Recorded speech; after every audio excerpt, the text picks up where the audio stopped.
సంకోచించుట మాని స్తుతి చేయుము.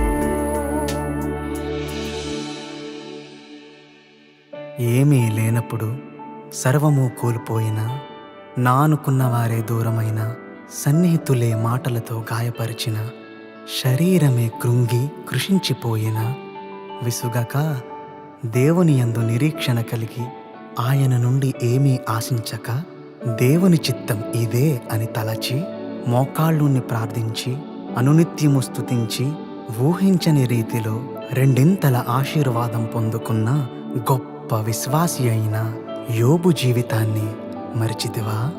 ప్రియ స్నేహితులారా, మెలకువ కలిగి ప్రార్థించండి. దేవుని చిత్తానికి తలవంచండి. విశ్వాసాన్ని కోల్పోకుండా నిరీక్షణ కలిగి ఉండండి.